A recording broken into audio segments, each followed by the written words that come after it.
머리들 안녕하세요. 안녕하세요. 저는 린스타입니다. 네, 안녕하세요. 영스타입니다. 안녕하세요. 이스타입니다. 네, 오늘도 씩씩하게 영스타와 함께하는 무작정 따라하기 시간 진행해 보도록 할게요.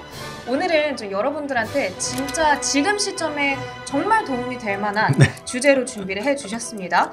금리 인상 시기가 이제 드디어 우리가 시작이 됐는데 그러면은 이 시기에 당연히 주가에는 부담이 된다라는 인식이 있을 수밖에 없고 그러면 우리는 어떤 종목에 투자를 해야 하는가 너무 고민되잖아요.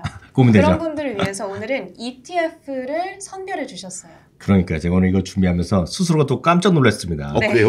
제가 나름 또 이 업계에 껴 있었는데 이걸 몰랐다는 생각을 하면서 당장 올해 월급 받으면 바로 살려고요. 정말요? 네, 전 산다 그러면 또 사거든요. 이건 좀 고급 정보라는 뜻이죠. 고급 정보까지는 모르겠는데 제가 살 거는 분명합니다.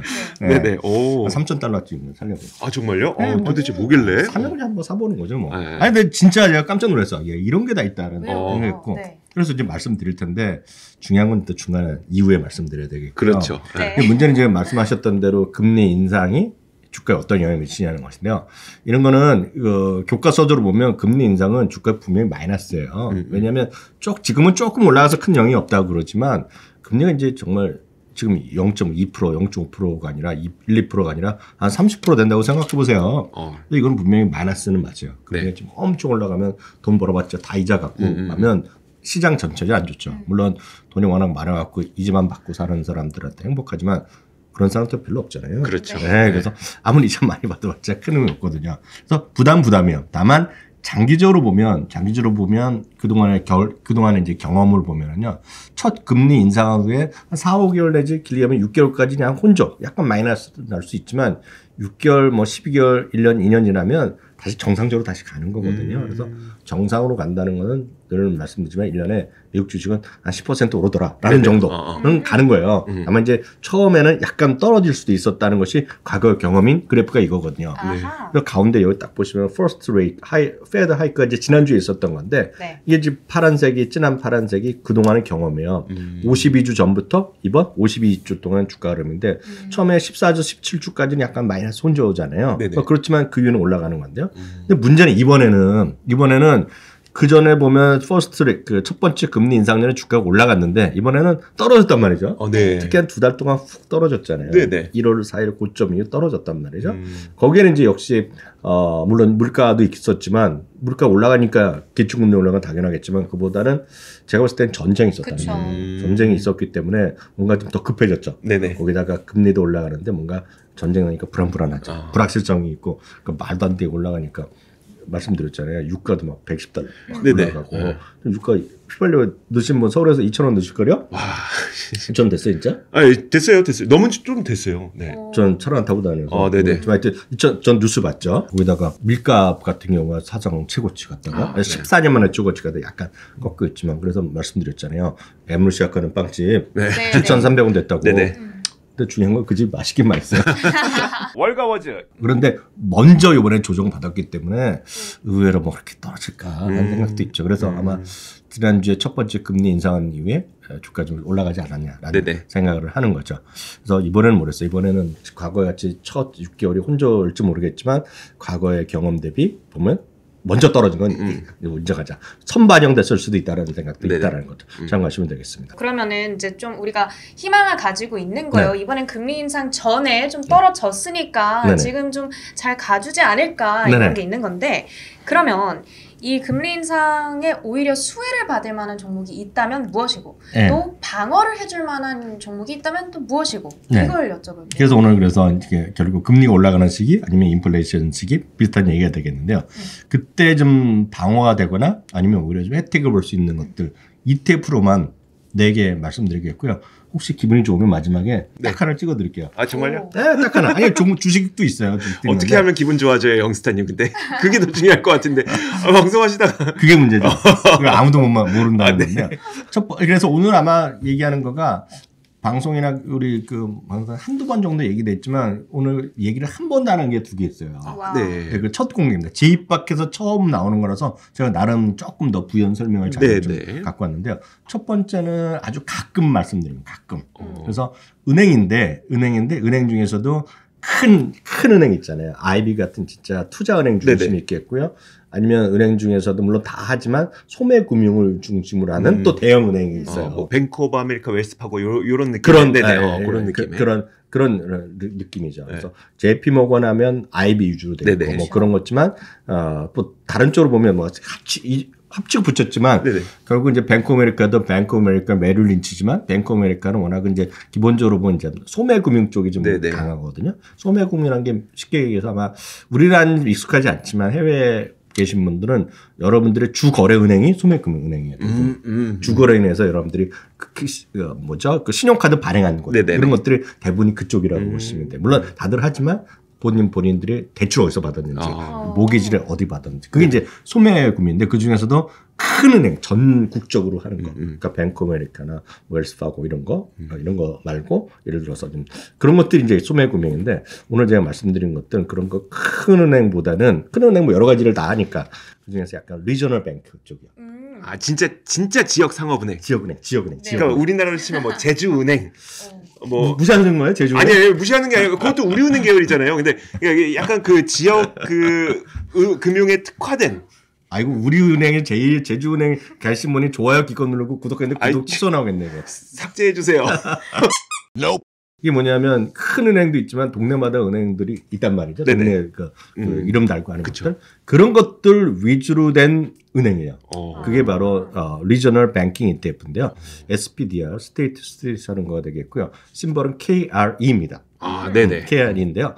이거는 거죠. 그 대형 은행은 이것저것 다 많이 하잖아요. 네네. 많이 하는데 지역 은행은 핵심적으로 보면 그 고객과의 그 동네 고객과의 결국은 수입과 그 예금 갚는 거랑 대출인데 네네. 대출의 어떤 비중이 상대적으로 제일 큰 구정이죠. 조금만 좁혀서 보면. 네네. 그러니까 가장 금리가 올라갔을 때 혜택이 높은 것이 바로 지역은행이다. 라는 거죠. 그러니까 제주은행은 제주은행 네. 아니면 무슨 뭐 LA에 있으면 제가 LA 그런 은행인지 모르겠지만 네네. LA 뱅크다 뭐 이런 것들이 있을 거 아니에요. 네네. LA 뱅크라는 거가 있다 그러면 그게 갑자기 뉴욕에 일하진 않을 거 아니에요. 그쵸. LA 뱅크다. 뭐 이런 거죠. 포틀랜드 뱅크다 뭐 이런 게 있다 그러면 네. 포틀랜드 뱅크죠. 그러니까 뭐 밴쿠버에도 밴쿠버 은행 또 따로 있거든요. 네. 그런 것들이 딱 이런 있는 거죠. 지역은행. 그러니까 캐나다에서 가장 큰 은행이면 TD 뱅크라고 말씀드렸는데 TD 뱅크가 전국적 은행이면 그 상대적으로 또 동네에 있는 것들 아까 말씀드린 그런 제주은행 네네. 이런 것들이 되겠죠. 그러니까 그런 것들을 모아놓은 것인데 왜 그러냐? 얘네들이 가장 대출에서 발생하는 이자 수입이 전체 어떤 수입에서 비중이 가장 크다. 크기 크기 때문에. 직접적으로 금리를 올린 그 수혜가 바로 받아가는 거예요. 그런 거죠. 네. 근데 특징은 뭐냐면 여기 이제 구성되는 은행 보면 우리가 잘 모르는 은행들이죠. 이런 거. 그렇네요. 아 그러네요. 잘 모르죠. 저만 하더라도 키 코퍼레이션이라든가 뭐 M&T 뱅크 이런 것들은 드러나봤지 네. 제가 본 적은 없어요. 네. 그 특정 지역에 위주로 했겠죠. 들어는 봤죠. 설명하니까 보니까 했겠지만 그런 지역은행 중심으로 돼 있는 것들이죠. 그래서 이게 은행 업종 중에서 XLF가 가장 큰 거죠. 네네. 네. 그렇지만 그 안에서 제일 뭐랄까 좀 직접적인 영향의 어떤 소위 상관관계라고 그러나 네네. 상관계수가 가장 높은 것이 바로 KR이다. 그래서 이거는 어렵지 않습니다. 말이 딱 이해가 되는 겁니다. 네네. 그래서 그러네요. 지역은행 우리나라 또 좋은 얘기 하셨는데 네. 제주은행 뭐 이렇게 보시면 되겠죠. 다른 또 사업 큰 거 하겠지만 그럼요. 지역 중심으로 하다 보니까 큰 비즈니스보다는 지역 주민들 이런 것들을 하겠죠. 네, 이자는 조금 예금 이자는 조금 줄 수 있지만 대출이 조금 더 받더라도 좀 편하게 해주고 그렇죠, 많이 그렇죠. 해주고 이런 것들이 되겠죠. 네네. 바로 이런 지역은행 중심으로 한 ETF가 KR이다. 와 이런 게 있는지 처음 알았어요. 처음은 제가 이건 가끔 얘기했어요. 네네. 얘기했지만 네. 뭐 제가 이렇게 자세히 말씀드린 적은 없죠. 지역은행을 해서 혜택이 있다. 네네. 첫 번째가 되겠습니다. 한 번에 이해가 됐어요. 그러니까 그러니까요. 대출로 통해서 우리가 버는 수익이 이자이익이 있기 때문에 걔네들의 비중이 크기 때문에 수혜가 있다라는 게 첫 번째 KRE의 포인트였고요. 네. 그러면 두 번째 ETF는 뭔가요? 바로 이거. 제가 오늘 이거예요? 살 거였는데 딱 두 이게 번째. 문제 그 아이구나요. 문제라기보다는 저도 솔직히 처음 알았어요. 네네. 지난주 금요일 날 이 자료를 준비해 시작하면 처음 찾아본 거죠. 처음 봤어요. 네. 오늘 두 개가 처음 본다고 말씀드렸는데 이거 한번 읽어주셔야 돼요. Horizon Kinetics Inflation Beneficiaries ETF. 벌써 이름에 벌써 녹음에 게임 끝난다고 말씀드렸잖아요. 이름에 딱 써 있어요. 아, 그러네요. 심볼도 한 번 들으면 잊어버릴 수 없어. 인플레. 제가 이런 거 한 번 들으면 평생 써먹는 사람인데 네. 이걸 제가 처음 알았다니. 근데 진짜 어. 이름 자체에 이제 인플레 수에 이렇게 써 있네요. 아, 그렇죠.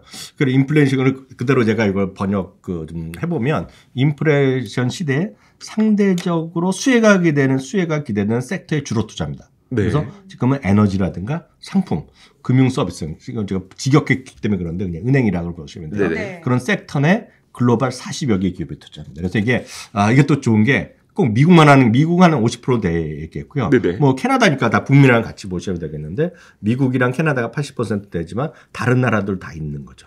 예를 보면 예를 들어서 뭐 니켈이 올랐다면 니켈 관련된 거 있을 수도 있겠고요. 네네. 그 리튬 같으면 리튬 관련된 건 들어있겠죠. 그런 것들이 포함돼서 하지만 섹터를 보면 에너지, 상품, 금융 서비스가 있는데요. 그 다음 그림까지 보시면 더 이해가 되실 것 같아요. 어떤 게 많이 들어있냐는 것인데요. 금융주가 한 34% 들어가 있겠고요. 네. 넌 에너지 머티리얼즈가 20% 들어있겠고요. 에너지가 또 10% 들어있고요. 그리고 또 뭐 캐시도 있고 뭐 다 등등 있는데 중요한 것은 바로 이런 것들이죠. 산업재도 들어가 있고 금융주, 에너지 이렇게 소재가 같이 많이 들어가 있다고 보셔야 될 것 같아요. 근데 전 세계에서 40여 개 기업밖에 투자를 안 하는 건 굉장히 그러니까 포트폴리오를 굉장히 압축시켜서 투자하는 그럴 수도 것이네요. 있고 우리가 몰라서 그렇죠. 네네. 보나마나 탑 클래스 있는 애들. 그렇겠죠. 좀 아래 있는 애들까지는 데려갈 형편이 안 되죠. 네네. 똘똘한 애들. 돈 잘 버는 똘똘한 애들. 네. 그래서 제가 또 네. 여기 보면 이게 어떤 기업인지 네. 그래서 찾아봤어요. 제가 딱 보면 웬만하면 알잖아요. 네. 근데 이제 잘 모르는 것들이 좀 몇 개 나오는 거예요. 그러게요. 그래서 또 찾아봤죠. 네네. 제가 이 정도까지 했다 그러면 뭔가 제가 시간 엄청 투자한 거거든요. 그러게요. 그래서 찾아봤어요. 그래서 첫 번째가 ADM입니다. ADM. ADM. 네. ADM 딱 보니까 이름이 벌써 모질거 이런 거. 어려운 영어잖아요. 사람 이름 네. 써 있는데 모르겠는데 딱 보니까 이게 보니까 농업 관련된 회사들이에요. 이게 보니까 여기 관련된 직접 재배하는 것도 하고 여기서 그 식품도 만들고 가공도 하고 여기 관련된 뭐라고 합니까?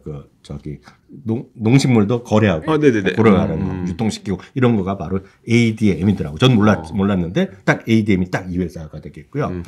두 번째가 이게 또 흥미로운데 텍사스 퍼시픽 랜드 코퍼레이션인데요. 저 이거 알 것 같아요. 아세요? 뭐예요? 이거 그거예요. 그러니까 보통 원유 채굴한다고 하면 그러니까 채굴공만 생각하잖아요. 근데 채굴하는 기업들한테 땅 빌려주는 애들. 맞아요? 어떻게 알았어요? 이거? 이거 얼마 전에 봤었어요. 이거 막 하다 보니까 이게 막 눈에 걸리더라고요. 네, 이게 대박이에요, 대박. 해보니 이거 찾아봤어요. 네. 또 이미지부터 찾아봤더니 이게 어떤 회사냐면 쉽게 얘기해서 뭐 회사가 두 개 합쳤는데 텍사스에서 땅이 제일 많은 사람이에요. 그러니까 땅 부자, 텍사스 땅 부자. 맞아요. 텍사스 땅 부자 진짜. 진짜 그렇게 써 있어요. 네. 텍사스에 땅 부자라고 써 있는데 이게 뭐냐면 아까 말씀하신 대로 각자 와서 자기네가 오일 해갖고 오일 유정을 개발해갖고 네네네. 뽑아내는 거는 각자 개발해야 되잖아요. 너희들 네. 개발해갖고 다 돈도 투자해갖고 사람들하고 뚫는다고 기름이 나오는 게 아니니까. 네네네. 그다음에 자기가 개발자가 들어가서 따져야 되잖아요. 네. 승률을 따져야 되는데 이거는 그런 건 관심 없는 거예요. 난 내 땅이니까 너희 가서 개발하라고. 땅을 빌려주면 그 땅의 사용료를 받는 거죠. 그렇죠. 네가 거기서 뭘 하든지 물론 그 안에 세부적인 네. 디테일이 있겠지만 그 기본적으로 이 땅에서 불법만 하지 않으면 된다는 얘기겠죠. 땅이 제일 많으네요. 땅이 제일 많은 개인. 개인 회사. 개인 민간 회사. 민간 회사. 땅이 제일 많은 회사. 느낌 오지 않아요? 네. 딱 이게 말이 돼. 거기서 뭘 하든지. 그러니까요. 네. 그래서 이 회사가 지금 두 번째로 많이 들어가 있어요. 그리고 세 번째는 제가 이거는 여러분 아시는 건데 이게 또 흥미롭습니다. 뭘 내던 간에 가만히 앉아서 돈 버는 거 있잖아요. 거래소. 뭘 하건 간에. 왜냐면 거래소는 다들 그렇잖아요. 퍼센트로 먹어요. 맞아요. 0.0000 이게 또 퍼센트로 먹거든요. 맞아요. 물론 이제 금액으로 받는 데도 있지만. 그래서 이 회사는 쉽게 해서 뉴욕 스탁 익스체인지로 NIS를 갖고 있는 회사예요. 네네. NIS 포함한 전 세계 이제 거래하는 거래소를 많이 갖고 있는 것이 바로 IC입니다. IC.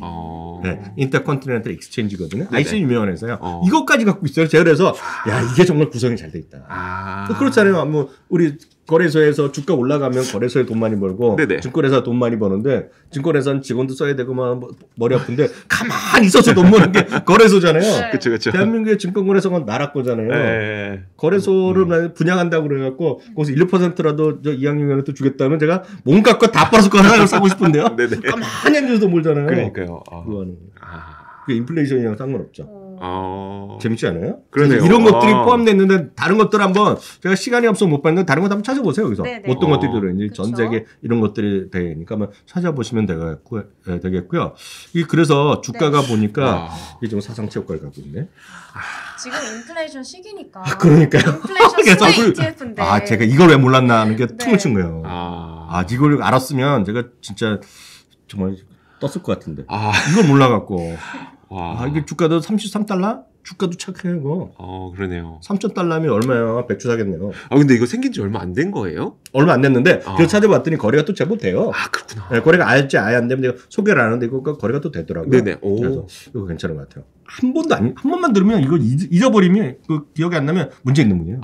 이거 잊어버릴 수가 없어요. 인플레이션의 INFL. 네네. 티커면, 티커면 그럴 수 있죠. IN은 FL을 P로 쓰면 안 되죠. 그쵸. 인플레이션 하면 안 되잖아요. 그러면 이제 틀리지만 인플레이션에 F 발음만 할 수 있으면 이거 되는 거죠. 그러면은 좀 질문이 있는데요. 그러니까 인플레이션을 이제 잡기 시작한다는 거잖아요. 네. 그러면 이제 인플레이션이 만약에 잡히기 시작할 때까지 많은 기간이 남아 있겠죠. 네. 우리가 어느 정도 시점까지 얘를 봐야 될까?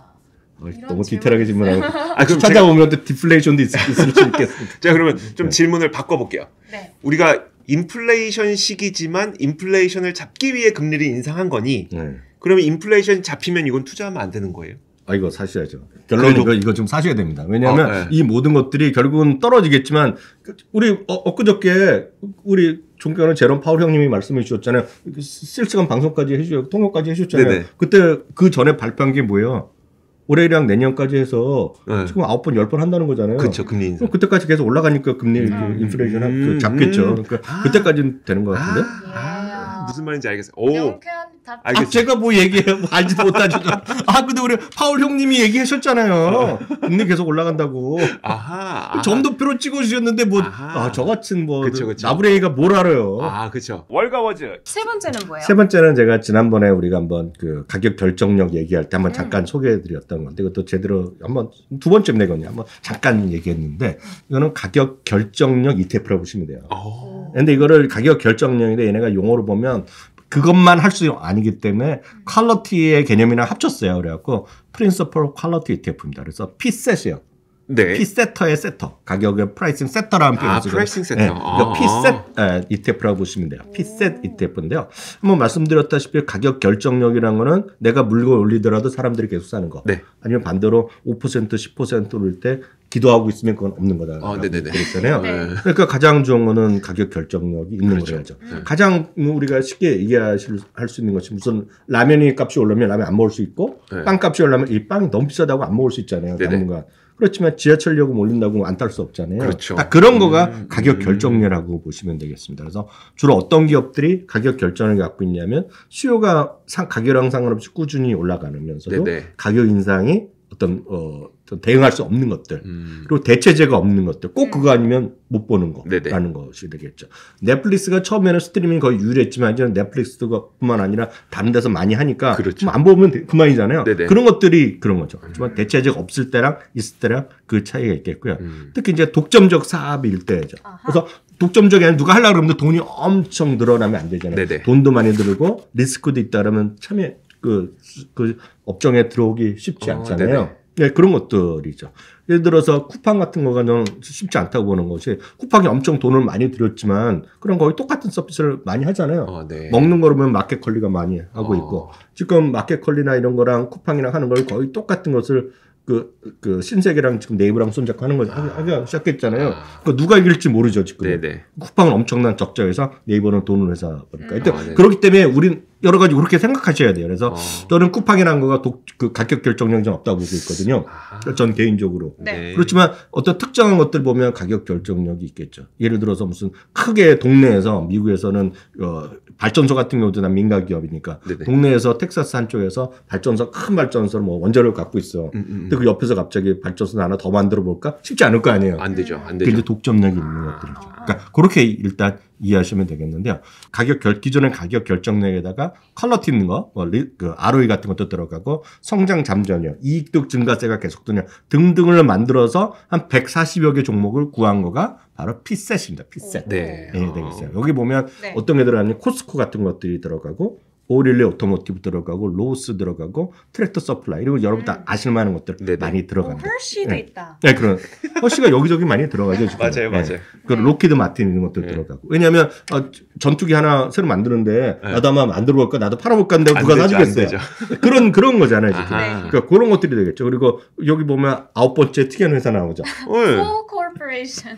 이것도 그래요? 수영장. 그렇구나. 제가 말씀드렸잖아요. 네. 그거 엄청난 것도 아니에요. 사람들이 한번 그 동네 한 명 꽉 잡고 있는데 누가 새로 들어가고 싶지 않다는 그쵸, 말씀드렸잖아요. 그쵸. 잔디 깎는 친구가 거의 한 동네 혼자 다 한다니까. 한 동네 한 동네. 그러니까 그런 거죠. 독점. 네. 독점이죠. 코퍼레이션 말씀드렸잖아요. 네. 매번 가서 일주일에 한 번씩 가서 이렇게 그 낙엽 떨어진 거, 물 떨어지고 이렇게 하고 네네. 약간 뭐 풀고 오는데 그냥 한 달에 200달러씩 내는 거 누가 하겠냐고 그거.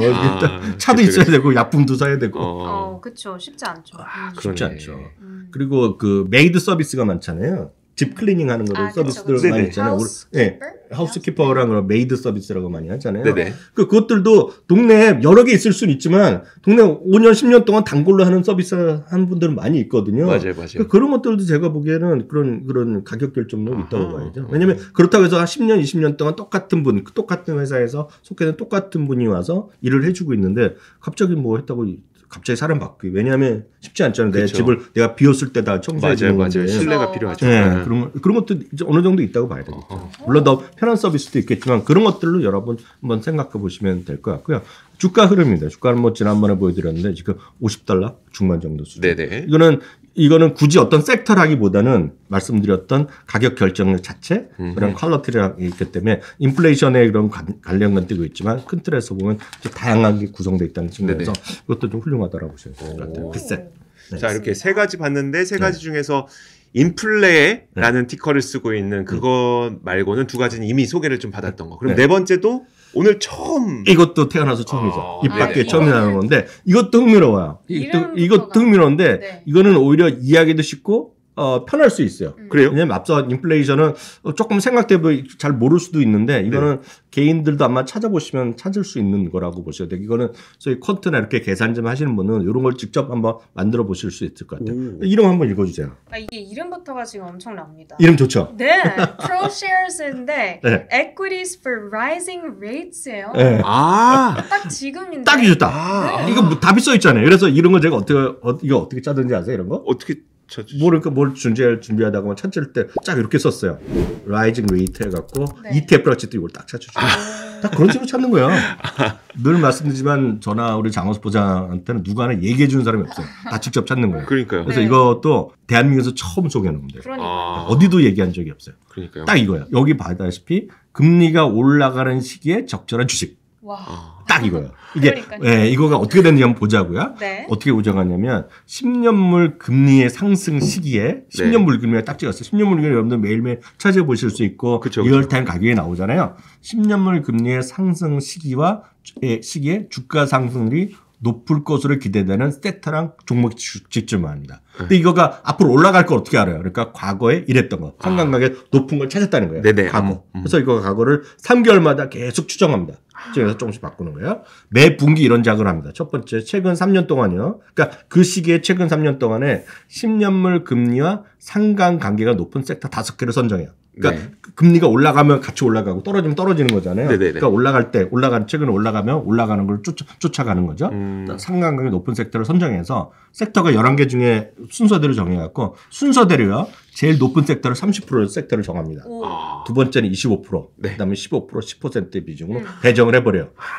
이거 이제 기술적으로 그냥 하면 계산 떨어질 수 있잖아요. 네네네. 하고 그러면 그렇게 돼서 현재 순서는 금융, 에너지, 소재, 기술주가 순서대예요. 그래서 금융주가 30%, 25%, 20%, 15%, 10%인데 최근에 처음에 30% 했지만 그다음 오른 것도 있고 떨어진 것도 있어갖고 이 그림은 오늘 현재 그림 보면 금융주는 더 올라갔고요. 뭐 에너지는 좀 더 올라가고 에너지도 올라갔고 이런 거 있겠죠. 네. 그리고 근데 그 세 번째 거는 좀 떨어진 모양이네요. 그래서 이렇게 순서대로 딱딱딱딱 떨어지는 거죠. EQ, R날이 되겠고요. 그 안에서는 종목을 5개로 이분하는 거라는 거죠. 그 섹터 안에 들어서는 그 종목별로 5개를 다섯 n분의 1로. 아, 네네네. 네, 그중에 최고로 또 금리 상승기랑 일치하는 주가 상승을 보였던 거 과거 3년 동안 네네. 해갖고 일치시갖고 그 5개 종목 탑 5를 정해갖고 그거는 n분의 1로 아. 한다고 되게 돼 있어요. 직관적이네요. 직관적이죠. 그리고 이거를- 딱 정해져 있고. 네, 이런 거 제가 어떻게 알았냐? 늘 말씀드리지만 운영 보고서에 보고 제가 하는 얘기야. 아. 이런 것도 헷갈릴 때는 운영 보고서 직접 여러분 보시는 것이 정확합니다. 물론 네네. 제가 번역하는 과정에서 틀릴 수도 있기 때문에. 네네. 근데 정확한 거는 자원을 그렇게 이해를 했는데 틀릴 수도 있지만 중요한 거는 30, 25, 20, 15, 10 이렇게 돼 있겠고요. 종목은 딱 이렇게 구성되어 있어요. 요즘 가장 핫한 옥시덴탈 페트롤리움이 또 그러네요. 4.6% 들어가 있고 요즘 이 에너지가 많이 올라가 있죠. 그게 많이 지금 포함되어 있는데 주가가 올라갔다는 얘기입니다. 지금요. 엑선모빌, 헬스까지 딱 들어가 있죠. 대본 에너지. 그러니까 대부분은 지금을 보면 그 에너지가 많이 들어가 있겠고요. 저 밑에 보면 레이먼드 제임스, 찰스와 같이 금융주도 들어가 있네요. 그러니까 이런 것들이 지금 전체적인 흐름이 되겠고, 요 EQRR도 주가는 지금 고고행진이면서 사상체육과에 다시 근접해 있다. 그래서 인플레이션과 EQRR 네네. 지금 가장 시장에 적합한 건데 저는 이 중에서 그래도 계산도 탁탁 떨어지는 것보다는 느낌상으로는 그쵸. 인플레이션. 그리고 인플레이션은 INFL은 완전히 액티브 펀드거든요. 네네. 사람이 들어가는 거기 때문에 EQR은 거의 뭐 퀀트로 그냥 들어가는 거기 때문에 저는 그러니까요. 퀀트에 대한 선호도가 크지 않기 때문에 아. 근데 똑같아요. EQR과 인플레이션인데 인플레이션이 괜찮을 것 같아서 말씀드렸어요. 네, 네. 마지막으로 준비해 주신 그림을 보니까 그러면 이거는 네. 1년 동안 어땠는지의 그렇죠, 수익률을 그렇죠. 보여주시는 건가요? 그렇죠. 아, 네. 1년 동안 보면 최근 1년, 그러니까 1년이란 거 과거기 때문에 이게 네. 앞으로를 절대 증명하는 것은 아니지만 S&P 500이 13% 올라갔거든요. 근데 프로시어스 에쿼티 아까 말씀드렸던 그런 것들이 18%가 올라갔고요. 이게 지금 그거잖아요. 아까 마지막에 소개해드렸던 것들. 네, 퀀트로 하는 거. 네, 퀀트라는 것들이요. 그리고 지역은행은 작년에 큰 재미가 없었어요. 올해 좀 올라가다가 약간 또 쉬었기 때문에 7% 지수 대비 졌고요. 피셋이 15% 지수보다 네. 조금 이겼고요. 앞서 말씀드린 인플레이션 INFL이 네. 21%로 지수 대비 거의 2배, 오. 70% 이겼네요. 물론 앞으로도는 어떨지 아무도 모르지요. 네. 그렇지만 저는 하여튼 느낌으로 보면 인플레이션이 가장 좋을 것 같아서 마지막으로 소개해드렸습니다. 와, 네. 재밌다. 네. 영스타의 넘버1 팩까지 ETF는 오늘 저는 인플레이션이 느낌 와서 이번에 월급 받으면 살려고요. 와.